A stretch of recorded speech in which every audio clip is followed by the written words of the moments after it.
Synopsis. In a glittering city where money buys silence and power polishes cruelty, Maya Flynn, the CEO's daughter everyone thinks is ornamental, refuses to be a prop.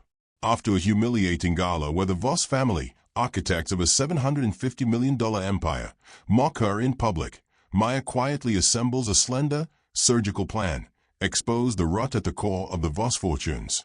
With a friend who can read machines like sheet music and a father who taught her to measure risk by heartbeat rather than spreadsheets, she threads truth into the banking covenants and the stock exchange's pulsing circuitry. What follows is not cartoon revenge, but a carefully calibrated dismantling, a cascade that begins with documents and ends with a single number flashing red on a trading floor. The story is cinematic and intimate, a study of hubris and humility, of a daughter who learns that power without empathy is brittle, and of what it costs to let justice arrive, finally, on time. They drank in a room that smelled of new money and old lacquer, citrus from the napery, a freeze of air conditioning, and the metallic breath of champagne glasses. Chandeliers like shards of cloud hung low over a terrace that looked out on a city that had learned to be patient with itself. The Voss Gala was both a performance and a test. Velvet drapes, lingered appetizers, a line of men and women whose eyes had been trained since youth to count heads and assets instead of faces. Maya Flynn stood at the periphery, a small glass sweating in her hand, an embroidered dress that had cost nothing near the lives being traded across the room. People nodded to her, because she was Jonah Flynn's daughter. Jonah, the CEO of Flynn Systems, respectable, a man who had built a niche in industrial cybersecurity, reliable as a pendulum, had insisted she come. He wanted her to see the strata she might one day walk if she chose to. Maya had wanted to see the faces. Helena Voss, the matriarch, moved through the room the way a tide moves, precise, deliberate, with enough force that people rearranged themselves to accommodate her. She wore diamonds like punctuation. Beside her, Marcus Voss, the designated successor, laughed too loudly at jokes he hadn't even heard. He was the color of river stones, handsome, weathered in the way of men who believed their hands had earned everything. When Helena saw Maya, she did the thing wealthy people do when they have the moment. She removed her kindness like an ill-fitting glove. "You must be Jonah's girl," Helena said. The syllables rolled like coins. Her eyes skimmed Maya's dress. "How cute. We were wondering whether you'd been taught to take a compliment." Maya tilted her head. She had learned to read faces quick. She understood the code in Helena's smile the way she could read old protocols in an obsolete device. The smile meant, "You are smaller than you believe." Marcus stepped forward, a grin that had never known work. "Jonah's daughter," he teased. "Does she do anything besides attend charity auctions and smile at cameras?" Laughter, like a loose coin dropped in a bowl. Someone raised their glass. Somewhere in the band a trumpet held a note and let it hang like a warning. Jonah came up behind Maya then, unaware of how he'd become the hand that had to decide whether to grip her or let the world push. He felt the sting in the room like a draft. "That's enough," he said, and his voice had the low timbre of machinery in motion. Not loud, not polite either. The room's volume bent enough to hear. Maya could have laughed. She could have been graceful, told a joke, and let it settle. She could have reached for his arm and walked away. Instead, she smiled exactly the way she'd learned from Jonah, measured, not brittle. "No," she said softly. "It's fine." The words were small. They were not defeat. That night, she walked home with the taste of champagne on her tongue and a ledger in her mind. The world had always spoken about the Voss family as if they were a geographic feature, inevitable and immovable. People used their name in the same breath as downtown towers and municipal endowments. $750 million, Marcus had boasted a week earlier at another event when someone asked about the family's holdings. The number had stuck to his breath like an aftertaste. Maya thought of numbers like she thought of piano scales, patterns with the potential to surprise.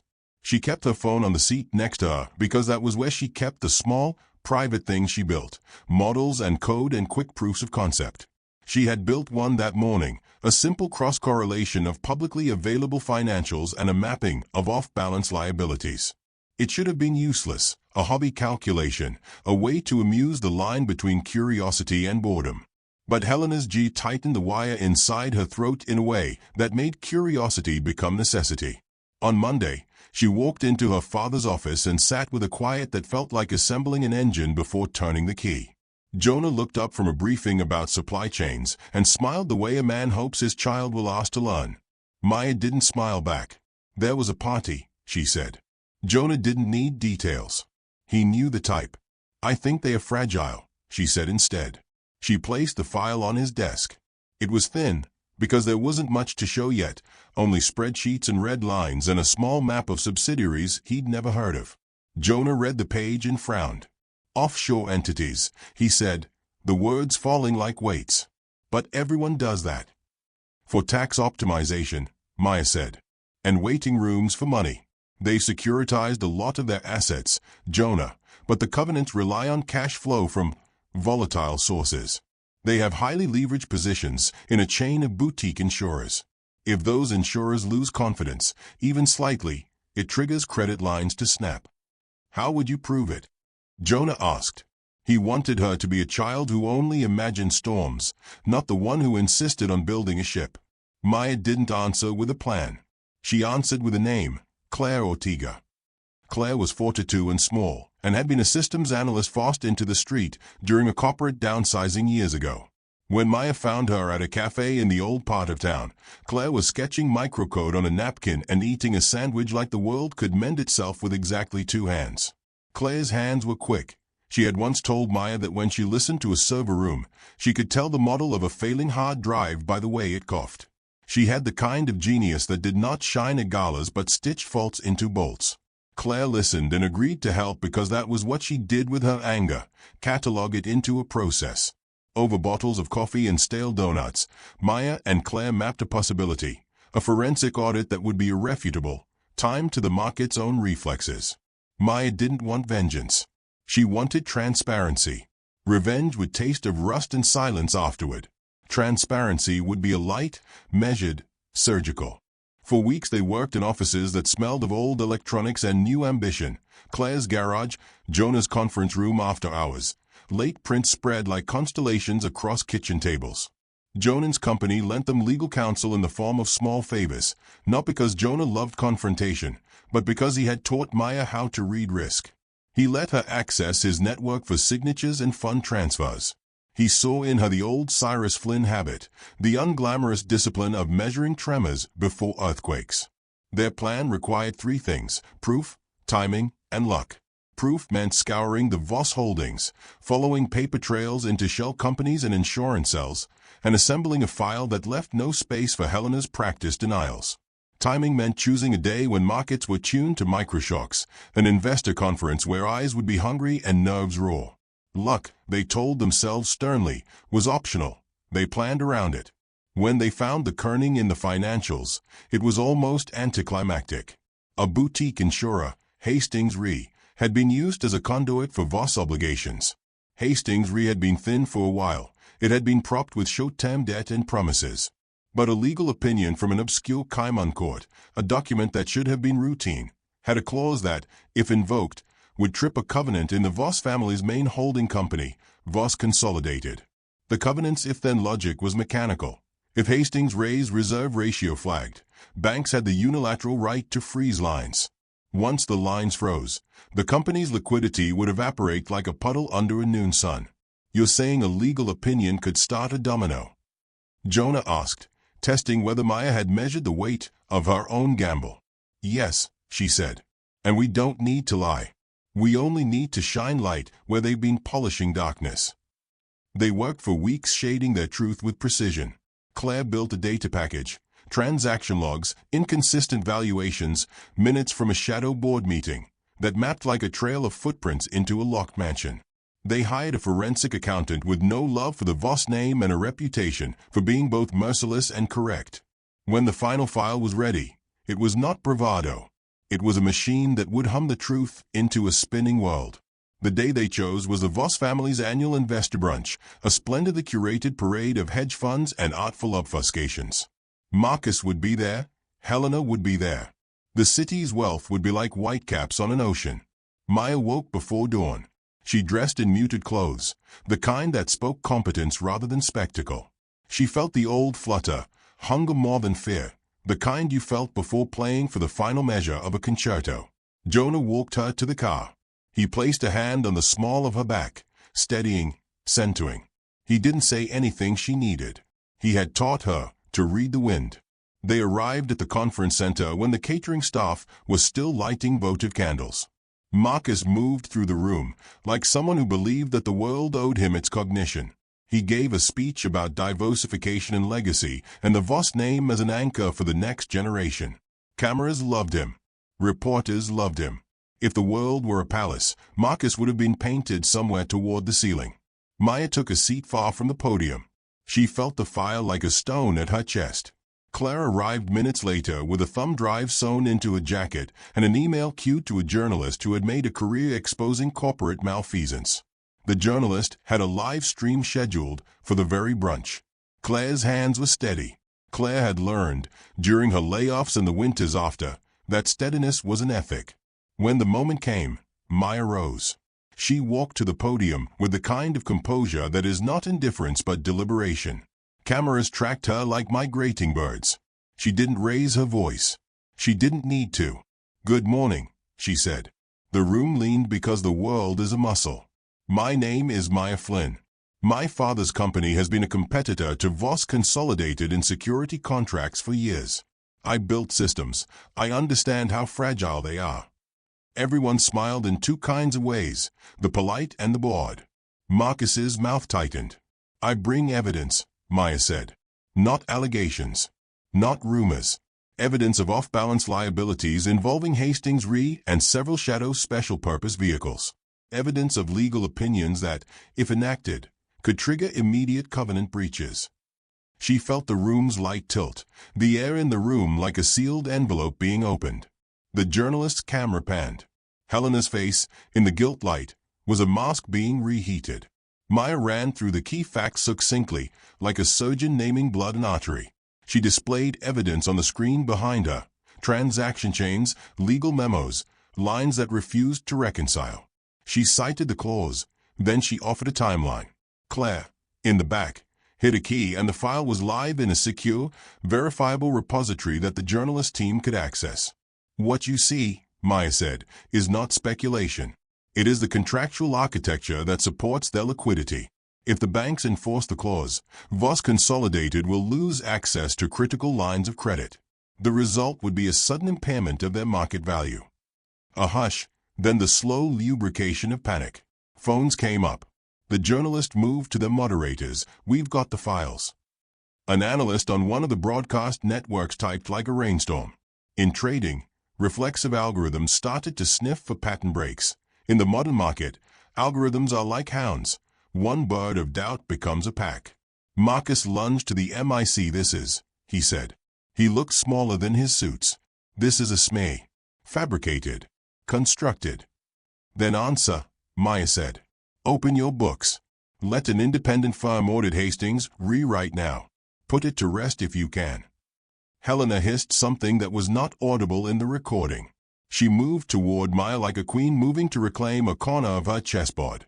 "You're playing with fire," she whispered, poisonous and sad at once as if she were chiding a child who'd dropped a plate. "You don't know what you're doing." "I do," Maya said. The sound of her voice had the architecture of someone who had built a life of practice. "I know you've leveraged reputations and bankers, and I know the world allows you to do it because no one notices until it's too late." The Voss response came swift. Their counsel issued denials at once. Marcus arranged a conciliatory press release promising an immediate independent review. Helena gave an interview in which she smiled, the face of resilience, and said they welcome transparency. But the market is not a chamber that can be conditioned by smiles. It hears the click of a lock and listens. The file was out. Machines don't negotiate. At 11:07 a.m., the trading algorithms picked up a cascade of sell orders, not from human outrage but from configured risk systems that now flagged Voss Consolidated as likely to miss covenant tests. The stock price blinked red. Lenders, reading the same feeds, ran their own valuations. Banks with exposure triggered clauses that required immediate collateral or frozen lines. The liquidity pump, the thing that had kept the Voss family operating like a well-oiled machine, hiccuped. In the boardroom, Helena watched a screen with the same look a conductor gives when a choir suddenly forgets the score.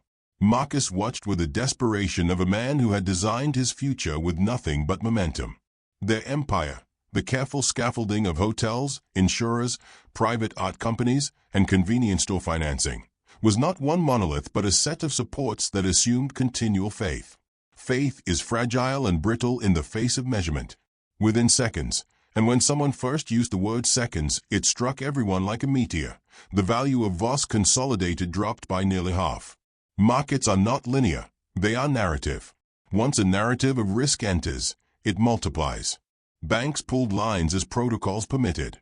Hedge funds that had lent to Voss sold and panicked to cover their own exposures, triggering more automated sales. Margin calls thrummed through accounts like an insectile chorus. The cascade fed on itself until the number, $750 million, which had once been their proud metric, now assumed a different humor. It was the amount of wealth whose ledger would be wiped in a morning. Helena's face, for the first time since she'd learned to wear power, was naked. Not angry, not defiant, afraid. The matriarch's hands, always manicured to the point of art, trembled. Maya watched from across the room, from a place that was not tasting revenge but the small, bitter sweetness of justice that had been decades in the making. The sound of the trading floor translated into physical sensation. A pressure in her ears, like standing too close to a waterfall. When the initial shock damped into frantic negotiations, Marcus did what desperate men do. He called for mercy when none could be found. He begged his bank for an extension. He offered art and property as collateral. He promised restructuring plans. Lenders were quick to be polite and quicker to be precise. Contracts are contracts. They have built-in impersonality. We can restructure, Marcus said once, voice breaking in ways he could not disguise. Give us time. We will recover. You gambled with liquidity, the bank manager said, their voice a scalpel. We did not. The Voss empire did not disappear entirely in a day. Nothing in finance works that sacrificially. But lines were frozen, luxury projects were suspended, partnerships dissolved like salt in water. The headline writers, always hungry for blood and sob stories, called it an implosion. The number $750 million appeared and reappeared, sometimes described as loss, sometimes as devaluation, sometimes as the tragedy of hubris. After the initial crash, the lawyers circled. The regulators moved with a caution that was a kind of delayed luxury. Helena hired counsel who painted broad, noisy defenses and accused Maya of grandstanding. The op-eds debated whether the young woman had weaponized bravery or whether she had been reckless. That night, Jonah and Maya sat in a diner near the river, the kind that served coffee like prayer. Claire sat across from them, her hands warm around a mug. You did it, Jonah said finally, but there was something like wonder. He had taught her to count the costs of action, not to be paralyzed by them. You gave them the thing they'd always avoided, sunlight. Maya tasted the victory and found it leaner than she'd imagined. It wasn't just us, she said. Someone had to point it out. Claire shrugged. Someone had to be willing to make a document have teeth, she said. Once the banks see the teeth, they act. Markets react to concrete things. We gave them concrete things. Jonah looked at her then, reading older lines on her face. Your mother would be proud, he said. He did not know why he'd said it. It came like a private prayer. Maya's mother had been an engineer who had died when Maya was small. The past is always a shadow with an edge. The news cycle surged and fell. Marcus's reputation was a delicately carved thing now chipped into new shapes. He called Maya publicly and left a message that was not threatening but broken. In it he said things that sounded like apology, but were more like bargaining. We were raised to believe the world is ours to manage, he said. We thought that meant we were exempt. Maya did not return the call. She had not meant to punish a man. She had meant to change the rules. Over time, the Voss family's assets were reorganized. Creditors took haircuts.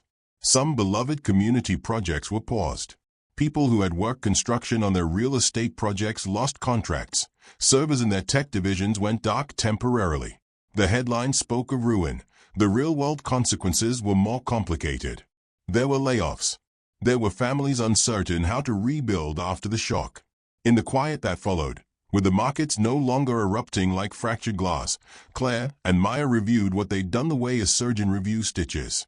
They had not wanted collateral damage. They had wanted accountability. There is a difference, but the world does not always feel it. Helena's fortune remained, diminished but not erased. She came to see Maya once in a concession of both pride and defeat. Marcus stayed in the public eye, quieter, his laughter no longer free. The Voss family learned, painfully, the way an animal learns when the environment it thought permanent shifts. When Helena approached Maya at the civic garden months later, her hair streaked with gray where it had always been the color of coal, she did not offer anger. She carried a small box, a kind of offering. "You were cruel to me that night," she said, voice thin. "But cruelty has a texture. I see what you did. I didn't see it as a child. I was a child of my time, and that's no excuse. I want there to be something like a truce." Maya listened. The sun had moved, and the garden smelled of wet oath and honeysuckle. She saw in Helena something she hadn't expected, regret unvarnished by power. "What will you do?" Helena asked finally. Maya thought of the families who'd been hurt by the collapse. She thought of Claire, of Jonah, of evenings in rooms with coffee and spreadsheets. She thought of Marcus, who had a softness in his voice when he'd called. She thought, and the thought settled like a tide. "I'll teach," she said. "We'll build a transparency platform. One that makes contracts readable to more than a few men in a boardroom. We'll teach the small funds and the communities to read their own exposures." Helena's laugh was brief and incredulous. "You want to make the world literate." "I want people to know when to ask a question," Maya said. "Greed runs in silence. If people learn to speak earlier, there's less terrible falling." Helena reached out and touched Maya's hand. It was a truce, then, not forgiveness, not friendship, but a tessera in a mosaic that might one day become something like common sense. Years later, Maya stood on a stage different from the gala that had once humiliated her. The room was a civic auditorium, full of small investors and non-profit lawyers and community bankers. The platform behind her displayed not luxe art, but the simple elegance of data, readable charts, simple language, a platform that translated corporate covenants into everyday terms. She had built it by negotiating with regulators and programmers and skeptics. It had cost far more than money. It had required patience and the kind of steady pressure that turns rock into river. A woman stood in the front row, a face that belonged to someone who had worked at a construction site. She asked a question about how to read a clause involving insurance reserves. Maya answered clearly, without triumph. The audience watched like people watching someone show them how to blow glass. When the program began, Jonah sent her a message. "You did the right thing." She typed back 3 words, "We did it together." The Voss name receded into history as names always do when not tended, as an important chapter, as cautionary tale, as footnote. Marcus rebuilt in smaller strokes, his empire never again the monolith of the old days. Helena funded a foundation that supported transparency in corporate governance, a gift perhaps meant to buy absolution and perhaps meant to heal. In time, even she told the story differently, not as casualty, but as a lesson in a long life. Sometimes Maya thought back to the gala and the way laughter had curved like a blade. She thought of how fragile arrogance is when measured against accountability. She thought of the taste of victory and the taste of coffee in a diner at 2 in the morning. The city continued to glitter, indifferent and endlessly patient. It had been taught, gently, by paper and contract rather than violence, that power must answer to clarity. In the margin of one of her old notebooks, she'd written a line she liked. "The loudest rooms are often the least aware, because noise hides the small, steady sounds that matter, the tick of a covenant, the whisper of a clause, the cough of a server." She smiled when she found it, because it meant she'd been right. Instruments matter, and people who learn to read them can change the music. The Voss empire crumbled in seconds because markets are, in the last measurement, nothing more than coordinated surprise. But what followed was not merely ruin. It was an invitation, blunt, trembling, and real, to remake the conditions that allowed silence to become a weapon. Maya did not revel, she taught. She did not burn, she lit. She lived, afterward, with the knowledge that justice is not always immediate and seldom absolute. Sometimes it is a slow project, a collection of small decisions that bend the arc of things, not with thunder but with the patient insistence of truth. And when people asked her, in later interviews, whether she regretted the moment that started the fall, she would look at them the way she'd looked at Helena in the garden and answer with exactly the kind of measured courage her father had taught her.